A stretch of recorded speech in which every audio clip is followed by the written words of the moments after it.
سامعین گرامی قادر زبر احتشام پردے میں بیٹھی بیویاں، بزرگوں، بھائیوں، بچوں، ربیع الثانی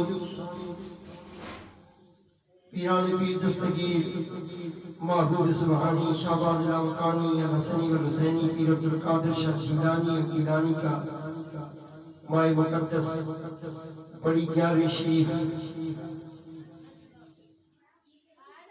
مائے مقدس جاری ہے۔ رونق افروز محافل بڑی 11ویں شریف کے عنوان سے جگہ جگہ پر منعقد کی جاتی ہیں۔ وہ سید زادہ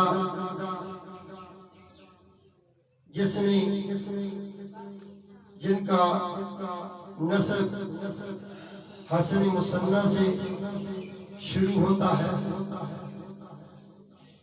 باپ یعنی کہ جد میں جد اعلیٰ میں حضرت امام حسن کا بیٹا اور مولا امام حسین علیہ السلام کی بیٹی سیدہ فاطمہ، جن کا نام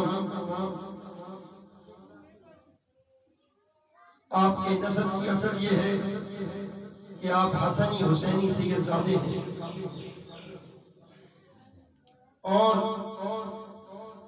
آپ کا وتیرہ اور طریقہ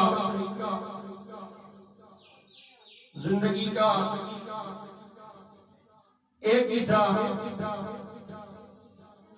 کہ آپ مشہور تھے رائے خدا میں خیرات کرنے والے اور اپنی جد امجد کی طرح کھلا لنگر تقسیم کرنے والے۔ آواز بلند کر کے ایک طرح بولے سبحان اللہ، شوق سے بولے سبحان اللہ۔ اللہ وہ ہے جس نے کائنات کو عظیم ہستیاں عطا کی، نبی آئے، پیغمبر آئے، رسول آئے، اللہ کے پیارے محبوب کی اولاد، پھر اصحاب رسول، پھر تابعی، پھر تبع تابعی، اولیاء کرام۔ جہاں تک نگاہ جاتی ہے امت کو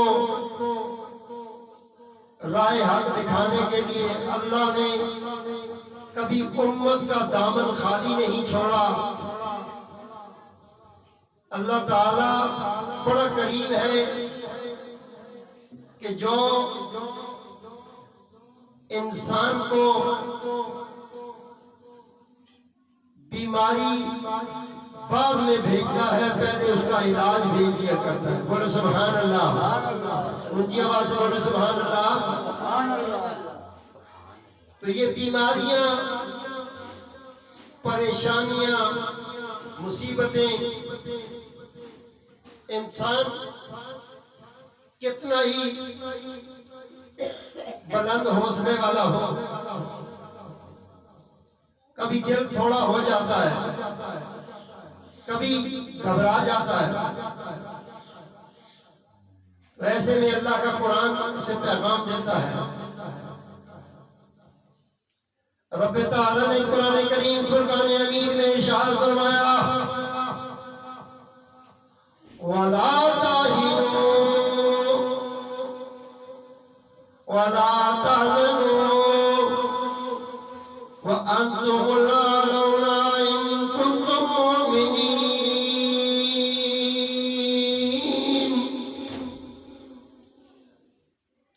اللہ تعالیٰ نے قرآن میں ارشاد فرمایا وَلَا تَهِنُوا وَلَا تَحْزَنُوا، اور تم ہمت نہ ہارو۔ مشکل وقت، مشکل گھڑی آ جائے، عوام مملکت خدا داد پاکستان کے اندر مہنگائی کے ساتھ لڑ رہی ہے، مگر اللہ وہ ہے جو رزق دیتا ہے بے حد و بے حساب، کسی سے مانگ کر نہیں دیتا، وہ دینے والا قادر ہے، وہ غیب سے عطا کر دیتا ہے۔ بولے سبحان اللہ، اونچی آواز سے بولے سبحان اللہ۔ وہ محتاج نہیں ہے، وہ ایسا کریم پروردگار ہے کہ جو ہر روز سورج کو غروب کر کے بتاتا ہے کہ یہ ساری دنیا پر روشنی اس کی وجہ سے، میں اس کو بھی غروب کر دیتا ہوں، پھر ہر صبح کو حکم دیتا ہوں پھر طلوع ہو جاتا، پھر یہ نکل آتا ہے۔ روزانہ اسے بے حد و بے حساب روشنی دیتا ہوں، اتنی روشنی دیتا ہوں کہ اگر وہ تھوڑا سا قریب آ جائے،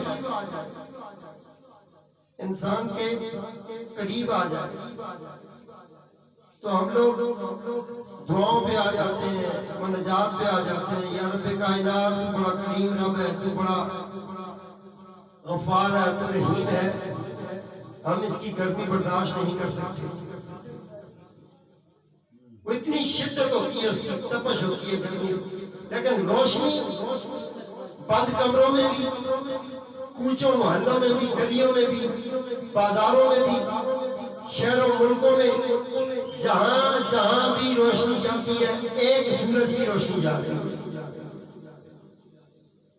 اتنا کریم رب ہے، اور وہی سورج حیران ہو گیا۔ اس سورج کے لیے کہا جاتا ہے کہ اس کو 12,000 فرشتے کھینچ کے غروب کرتے ہیں، اتنی قوت سے اس کو غروب کیا جاتا ہے، پھر 12,000 فرشتے اس کو طلوع کرنے کے وقت بھی زور لگاتے ہیں۔ غور کرو مسلمانوں، اللہ کتنی قوت اور طاقت والا ہے، اس نے اتنی بڑی ایک، ہم لوگ کوئی ایوی پاور مشین بنا دیں تو کہیں جی اوپر تک 10 منزلہ بلڈنگ میں جتنے بلب، پنکھے، فریج، اے سی، جو کچھ بھی چل رہا ہے وہ ایک جنریٹر سے چلتا ہے، تو ہم کہتے ہیں جی کتنی پاورفل جنریٹر ہے۔ تو جو اس نے الیکٹرک جنریٹ کرنے کے لیے، روشنی کے لیے اتنا بڑا پلانٹ لگایا، اس پلانٹ پر 12,000 فرشتوں کی ڈیوٹی لگائی جو اس کو غروب اور طلوع کرتے ہیں، لیکن اپنے محبوب کی انگشت میں وہ طاقت رکھی کہ کملی والا انگلی کو ہلا دے تو سورج غروب ہوا ہوا بھی واپس آ جاتا ہے۔ بولو سبحان اللہ، اونچی آواز سے بولو سبحان اللہ۔ سبحان اللہ۔ اللہ بڑا کریم ہے، وہ بڑا مہربان ہے، اسے محتاجی کسی کی نہیں، مگر وہ کہتا ہے بلا تاہنوا، اور تم ہمت نہ ہارنا، تم گھبرانا نہیں، پریشان نہیں ہونا، ولا تحزنوا، اور غم بھی نہیں کھانا، وانتم الاعلون، اور یقیناً تم غالب آؤ گے، یقیناً تم غالب آؤ گے، ان کنتم مومنین، اگر تم مومن ہوئے۔ بولو سبحان اللہ۔ مسلمانوں، پورے ملک کے اندر انارکی اور بے چینی، فسادات، لڑائی جھگڑے عام ہو رہے ہیں، خون خرابے، گھروں میں جانے ہماری محفوظ نہیں، چوکیدارے کرنے والے وہ خود پریشان ہیں کہ ہمارا کیسے گزر بسر ہوگا۔ تو صاحبان جی وقار قرآن کہتا ہے وَلَا تَهِنُوا وَلَا تَحْزَنُوا وَأَنْتُمْ الْأَعْلَوْنَ إِن كُنتُم مُؤْمِنِينَ۔ اگر تم مومن ہو تو کیا سمجھیں؟ ہمیں بریلوی بننے کا کہہ رہا ہے؟ کیا قرآن ہمیں دیوبندی بننے کا کہہ رہا ہے؟ کیا ہمیں وہابی بننے کا کہہ رہا ہے؟ کیا ہمیں شیعہ بننے کا کہہ رہا ہے؟ ہمیں مومن بننے کا کہہ رہا ہے۔ اور مومن وہ ہے کہ جس کے دل میں، جس کے ارادوں میں، جس کی نگاہوں میں، جس کے منشور کا پہلا ورقہ ہی یہ کہتا ہے کہ مصطفیٰ کے بغیر ہماری زندگی فضول ہے۔ اسی لیے ایک بار نے کہا تھا محمد کی غلامی دین حق کی شرط اول ہے، اسی میں ہو اگر خامی تو سب کچھ نامکمل ہے۔ تو کیا سمجھے؟ مومن بننے کے لیے ایک بار ذرا اونچی آواز سے بولے سبحان اللہ، سب بولے سبحان اللہ۔ آواز عورتوں کی طرف سے نہیں آ رہی، اونچے بولے سبحان اللہ۔ اللہ وہ ہے جس نے قرآن میں کہا قُلْ إِن كُنتُمْ تُحِبُّونَ اللَّهَ، اپنے محبوب سے کہا تو ان سے کہہ دے قُلْ إِن كُنتُمْ تُحِبُّونَ اللَّهَ، اگر تم اپنے اللہ کو محبوب بنانا چاہتے ہو اور اللہ کے محبوب بننا چاہتے ہو، اللہ کے پیارے بننا چاہتے ہو، اللہ کو اپنا پیارا بنانا چاہتے ہو، اللہ سے پیار کرنا چاہتے ہو، قُلْ إِن كُنتُمْ تُحِبُّونَ اللَّهَ فَاتَّبِعُونِي، پس تم میری اتباع کرو، یحببکم اللہ، پھر تم اللہ سے محبت کرنے والے بن جاؤ گے۔ بولو سبحان اللہ۔ اب اللہ سے محبت کرنے کا انداز دیکھا اللہ نے بتایا، محبوب کی زبان دی ہے، قرآن نے پیغام رکھا ہے۔ تو میں نے بتایا تھا نبی آئے، پیغمبر آئے، رسول آئے، ولی آئے، اصحاب آئے، تابعی، تبع تابعی، اولیاء کرام، سب نے آ کر دین سمجھانے کی کوشش کی، لیکن بکھرتے بکھرتے بکھرتے دین کی کچھ اور ہی ہم کو سمجھ آنے لگی۔ کوئی کہتا ہے دین اس فرقہ ولیت میں بریلویت ہے، دیوبندیت ہے، وہابیت ہے، شیعت ہے، مگر قرآن کیا کہتا ہے؟ قرآن تم کو بریلوی، وہابی، دیوبندی، شیعہ نہیں بتاتا، وہ کہتا ہے ان کنتم مؤمنین، اگر تم مومن ہو۔ بولو سبحان اللہ، اونچی آواز سے بولو سبحان اللہ۔ ان کنتم مؤمنین، اگر تم مومن ہو۔ اور نیچے رب کائنات نے فرمایا نا قُلْ إِن كُنتُمْ تُحِبُّونَ اللَّهَ، اے محبوب آپ ان سے کہہ دیں کہ تم اللہ سے کر پیار کرنا چاہتے ہیں، فَاتَّبِعُونِي، پس تم سونے محمد کی اتباع کرو۔ اتباع کیسے کریں گے؟ لوگوں سے پوچھو، امام الانبیاء بریلوی تھے، دیوبندی تھے، وہابی تھے، شیعہ تھے، اہل حدیث تھے، ذرا کتابوں سے، سیاستہ سے یا اربع سے کہیں سے بھی ثابت کر سکتے ہو کہ حضور نعوذ باللہ من ذالک بریلوی تھے، دیوبندی تھے، وہابی تھے یا شیعہ تھے؟ اللہ تعالیٰ نے اپنے محبوب کو وہ عزت بخشی کہ اللہ کے محبوب جن گلیوں میں گزرتے، جن رستوں سے گزرتے، اللہ کا قرآن کہتا ہے لا اقسم بہذا البلد وانت حل بہذا البلد، ان گلیوں کی قسمیں اللہ کھاتا ہے۔ سونا نبی جہاں بیان کرے، ادب قرآن سکھاتا ہے، تعظیم قرآن سکھاتا ہے، سامنے بیٹھے ہوئے صحابہ کو ادب سکھا رہا ہے، لا ترفعوا اصواتکم فوق صوت النبی، کہ میرے نبی کے سامنے اپنی آواز پست رکھو۔ پھر اللہ نے اپنے نبی کی شان بتائی، میرے نبی کا مرتبہ اور مقام کیا ہے۔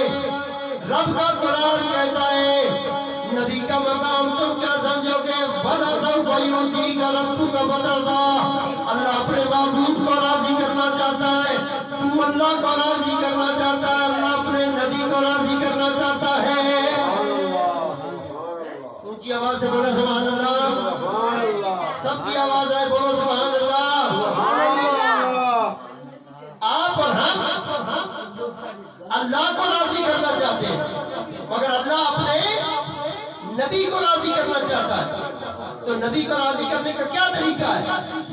کیا گانے بجانے کریں، باتیں کریں، آپس میں ایک دوسرے پر لعن طعن کریں، لڑائی جھگڑا کریں؟ رب کو راضی کرنا ہے تو رب کے محبوب کی ماننی ہوگی، بولو سبحان اللہ۔ یہ باتیں اور نہ کریں، ادھر غور سے سنیں۔ اللہ اپنے محبوب سے تعلق جوڑنے کا کہتا ہے، کیا کہتے ہیں؟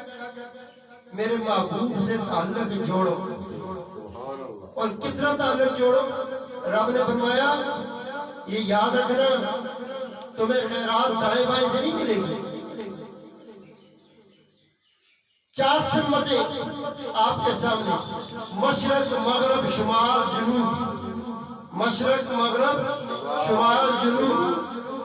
آپ سجدہ ادھر کرتے ہو، ادھر تو نہیں کرتے ہو، نہیں، ادھر کرتے ہو نہیں، ادھر کرتے ہو نہیں، سجدہ کدھر کرتے ہو؟ ادھر کرتے ہو۔ تو مغرب میں کیا ہے؟ کل تک بیت المقدس کو جو صحابہ سجدہ کرتے، عبادات کرتے، زمانہ محمد رسول اللہ کا تھا، حضور نے بھی سجدے کیے بیت المقدس کی طرف، لیکن دنیا والوں نے جب تحقیق شروع کی، مستغرق ہوئے اس سارے نظام کو سمجھنے کے لیے، تو انہوں نے جا کر دیکھا کہ بیت المقدس کا رخ بھی کعبہ کی طرف ہے، بولے سبحان اللہ، اونچی آواز سے بولے سبحان اللہ۔ جو بیت المقدس کا رخ ہے، محراب بنا ہے، وہ بھی کس سے ملے ہے؟ کعبے میں۔ تو مرکزیت، افضلیت یاد رکھو، علی واحد ہو آپ کے پاس دھڑا ہے کہ جو علی کو چھوڑ دے گا، یہ تو نبی کے زمانے میں ہو گیا تھا، حضور کے زمانے میں۔ حضرت عمر بن خطاب خود فرماتے ہیں، آپ نے فرمایا کہ جب ہم اپنے حلقہ میں بیٹھے ہوتے، یاران نے حلقہ میں بیٹھتے، دوستوں میں بیٹھتے، تو ہم چیک کرنا چاہتے کہ کون مومن ہے اور کون منافق ہے، تو ہم وہاں ذکر علی کرتے تھے، جس کا ماتھا کھلکھلا اٹھتا اور وہ خوشی سے مسکراتا، ہم سمجھ جاتے یہ مومن ہے۔ جس کا چہرہ مرجھا جاتا، شکل پہ اس کے لعنت برس رہی ہوتی، ہم سمجھ جاتے یہ بغض علی رکھنے والا منافق ہے، بولو سبحان اللہ، اونچی آواز سے بولو سبحان اللہ۔ مشن رسول ملک کے اندر نار کی، خون خرابہ، بے چینی کی کیفیت، لڑائی جھگڑے، جلسے جلوس، جلاؤ گراؤ، یہ سب کچھ کیوں ہو رہا ہے؟ کسی نے غور کیا ہے؟ قانون بھی ہے، قانون نافذ کرنے والے ادارے بھی ہیں، اور سب کچھ ہونے کے باوجود ہم لوگ جنگل کے قانون میں پھر رہے ہیں۔ کیا وجہ ہے؟ وجہ صرف ایک ہے کہ امت کو قرآن کے قانون کی ضرورت ہے، بولو سبحان اللہ، اونچی آواز سے بولو سبحان اللہ۔ ہم نے قرآن کو گلوں میں ڈال دیا، بازوؤں کے ساتھ قرآن باندھ لیا، ہم نے قبروں میں قرآن کو دفنا دیا، ہم نے گوبر میں قرآن کو دفنایا، ہم نے قرآنی آیات کو نجس اور ناپاک چیزوں سے لکھا، ہم نے قرآن کو جلدوں میں اٹھایا، ہم نے قرآن کی قسمیں اٹھائیں، لیکن قرآن کو اپنے ملک خدا داد پاکستان اسلامی جمہوریہ پاکستان میں نافذ نہیں کیا۔ اور نفاذ قرآن مدینے کی، مکے کی فضاؤں میں جو سکون ملتا ہے حاجی کو، پوچھو نا حاجی تو یہاں پہ اذان ہوتی رہتی ہے، تو ٹس سے مس نہیں، جماعت جا رہی ہے جاتی رہتی ہے، کوئی فکر نہیں، تو کاروبار پہ ڈٹ کے کھڑا ہے۔ مکے اور مدینے میں کیوں یہ نہیں کرتا؟ وہاں اذان ابھی شروع نہیں ہوتی اور تیری سپیڈیں لگ جاتی ہیں۔ وہاں میں نے بوڑھے دوڑتے دیکھے ہیں، وہاں میں نے بچے دوڑتے دیکھے ہیں، میں نے وہاں جوانوں کی جوانیاں، ان کو ناز کرنے کو دل کرتا ہے کہ وہ لوگ کیسے عبادت کی طرف دوڑ رہے ہیں۔ یہاں پہ کیوں نہیں کرتا؟ وجہ صرف اتنی ہے، جب تک ہمارے دل پر قرآن کا صحیح معنوں میں نفاذ نہیں ہوگا، اس 5 فٹ پر قرآن نافذ نہیں ہوگا، تب تک جنگل کا قانون، ہم اپنی مرضی سے جو کچھ کریں، کوئی پوچھنے والا نہیں، قاتل قتل کر کے اسی جنازے میں پھر رہا ہوتا ہے، کسی کو پتہ ہی نہیں کہ قتل کیا کس نے۔ یہ تو آج کی بات نہیں، یہ تو 1400 سال پہلے بھی یہی ڈرامے لگے ہوئے تھے۔ اس وقت بھی جو لوگ دشمن رسول تھے وہ رسول اللہ کے خاندان سے اتنی دشمنی کرتے کہ اہل بیت اطہار کے ساتھ کیا ہوا تاریخ نے دیکھا نہیں۔ آج کے بعد تو عالم حدیث شریف یہ پڑھتے ہیں اور کہتے ہیں من سب نبی فقتلوہ، من سب نبی فقتلوہ، جو نبی کو گالی دے اسے قتل کرنے کا اللہ کے نبی نے فرمایا ہے۔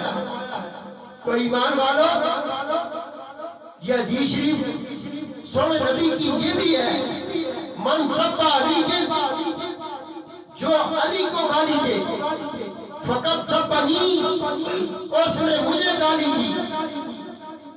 تو پھر تاریخ میں ہم تاریخ تو لائے نا، پوچھے لوگوں سے کس نے حیدر کرار کو گالیا، کس نے ممبروں پر مولا حیدر کرار کو 132 ہجری تک لال گالیاں نکالی۔ تو یہ بات کوئی ڈھکی چھپی نہیں کہ جب بھی کفر برقع پہن کے آیا ہے، کفر، تو ہم نے خاتون سمجھ کے اس کو چھوڑ دیا ہے کہ عورت ہے، اس کو کچھ نہ ہوتا، وہ کفر ہے۔ اور زمانے میں اللہ تعالیٰ ایسے کفر کو بے نقاب کرنے کے لیے حسین جیسے بادشاہ کو بھیج دیا کرتا، اور کفر ہمیشہ مسلمانوں کو اذیتیں دیتا ہے، تکلیفیں دیتا ہے، تنگیاں پیدا کرتا ہے، آپس میں گتھ مگتھا کرتا ہے۔ مسلمانوں جاگ جاؤ، یہ ملک لا الہ الا اللہ محمد رسول اللہ کی بنیادوں پر بنا ہے۔ کل تک ہمیں فرقہ پرستی سے جان نہیں چھوٹ رہی تھی، ہم گلیوں اور محلوں میں فرقہ کی لڑائی جھگڑے میں تھے۔ آج ملک کے اندر انارکی، خون خرابہ، جلد سے جلوس، کیا ہم سب مسلمان نہیں؟ کیا ہم سب نبی کا کلمہ پڑھنے والے نہیں؟ کیا ہم بھی اسی قرآن کو نہیں پڑھتے جس قرآن میں لکھا ہے کہ وَلَا تَقُولُوا لِمَن يُقْتَلُ فِي سَبِيلِ اللَّهِ أَمْوَاتٌ بَلْ أَحْيَاءٌ وَلَٰكِن لَّا تَشْعُرُونَ۔ کتنا بڑا میڈل ہے شہید کے لیے، اور ہم لوگ اپنی مسلمانوں کی جو ترتیب ہے، طریقہ ہے، وہ اگر فسق و فجور پہ ہے تو حضور نے فرمایا سباب المسلم، جو مسلمان کو گالی دے، فسوقاً وقتالہ کفراً، جو مسلمان کو گالی دے وہ فسادی ہے، اور جو قتال کرے اس کو قرآن نے کافر کہا۔ اپنے بندوں کو زد و کوب کرنا، ہراساں کرنا، لڑائی جھگڑے، خون خرابہ، تو نوافل ادا کریں۔ اپنے آپ کو جب بھی مسلح پہ جائیں ایک دعا کریں، یا اللہ ہمارے ملک میں قرآن کے قانون کا نفاذ فرما۔ بولو آمین، اونچی آواز سے بولے آمین۔ اس لیے پیارے صاحبوں، میں کہہ رہا تھا کہ سمتوں کا تعین درست ہونا چاہیے۔ بھول جاؤ کہ مغرب سے کوئی تمہیں کہے کہ سجدہ ادھر کرو، نہیں۔ مغرب میں جو غیر مذاہب ہے یا غیر مسلم ہے، ہم ان کو سجدہ نہیں کرتے، ہم سونے رب کے کعبے کو سجدہ کرتے ہیں۔ بولو سبحان اللہ۔ آج کل شمال اور جنوب میں بے وقوفی مسلمانوں کی، وہ سمجھتے ہیں قبلہ ادھر ہے۔ بیت المقدس میں بے شک مسجد ہے، بیت المقدس بے شک مسجد ہے، لیکن اس کی سمت بھی میں نے کیا بتائی ہے، وہ کعبۃ اللہ ہے۔ اور حضور کو دوران نماز کہا گیا مرضی کر لو سونے کملی والے، آپ کو کسی سے پوچھنے کی کیا ضرورت ہے، آپ کا رب تو ورفعنا لک ذکرک، آپ کا ذکر بلند کرتا ہے۔ بولو سبحان اللہ، اونچی آواز سے بولو سبحان اللہ۔ جب قبلہ بدل گیا، آپ کو پیغام کعبے کے آئے، آپ کو پیغام مدینے کے آئے، اور مکے اور مدینے سے بندوں کی صورت میں پیغام نہیں آئے گا کہ مکے کا شاہ یا مدینے میں رہنے والے بادشاہ جو ہیں وہ آپ کو بتائیں گے کہ اسلام کیا ہے۔ اسلام کیا ہے یہ قرآن کہتا ہے، لما یلحقوا بہم، جن سے میرے نبی کی ملاقات نہیں ہوئی نا، ان کی بھی ہدایت مصطفیٰ خود فرماتے ہیں۔ بولو سبحان اللہ، اونچی آواز سے بولو سبحان اللہ۔ غرور، تکبر، انا، دنیا پرستی، پیسوں کی پوجا، کیا کرنا ہے تم نے؟ جب حضور کے سامنے جاؤ گے منہ تمہارا کالا سیاہ ہوگا اور آنکھیں اٹھا کے کملی والے کو دیکھ بھی نہ سکو گے۔ آج لوگ کہتے ہیں جی ہم نے یہ کام کیا ہے کہ ہمارے پارٹی کا جو سربراہ ہے وہ خوش ہو۔ تم پارٹی کے سربراہ کو تو خوش کرتے ہو، اللہ کے محبوب کو خوش کیوں نہیں کرتے؟ جب قرآن میں آیا ہے قُلْ إِن كُنتُمْ تُحِبُّونَ اللَّهَ فَاتَّبِعُونِي يُحْبِبْكُمُ اللَّهُ، اگر تم میرے اللہ کی محبت کے داعی ہو اور اللہ کی کے ساتھ محبت کرنا چاہتے ہو تو پھر کملی والے کے مطیع بن جاؤ۔ بولو سبحان اللہ، اللہ کے محبوب کے مطیع بن جاؤ، تابعدار۔ پھر اللہ کا قرآن کہتا ہے وَيَغْفِرْ لَكُمْ ذُنُوبَكُمْ وَاللَّهُ غَفُورٌ رَحِيمٌ۔ جب تم ایسا کام کرو گے نا تو اللہ بڑا غفور الرحیم ہے، تمہارے گناہوں کو معاف کر دے گا۔ بولو سبحان اللہ۔ محمد فسادات سے، لڑائی جھگڑوں سے، خون خرابے سے کبھی بلندی کی طرف نہیں جاتی، کبھی عروج نہیں پاتی۔ مکہ اور مدینہ کے اطراف و اطراف میں دور تک آپ چلے جائیں، 1400 سال پہلے جن بنیادوں کو مصطفیٰ نے رکھا تھا، آج بھی مسجدوں کی بھی عزت ہے، اور مسجد میں پڑھنے والے نمازیوں کی نماز کو وہ کبھی بھی اس میں کسی کو خلل نہیں ڈالنے دیتے، اور وہ نمازی کی بڑی عزت کرتے ہیں۔ بولو سبحان اللہ۔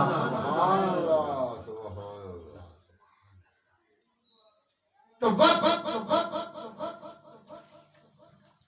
بڑا عجیب ہے، ہر بندہ پریشان ہے، دنیا کی ان پریشانیوں میں ڈوبا ہوا ہے۔ تو سمجھو کہ قرآن، دین، اسلام آپ کو ملا کہاں سے؟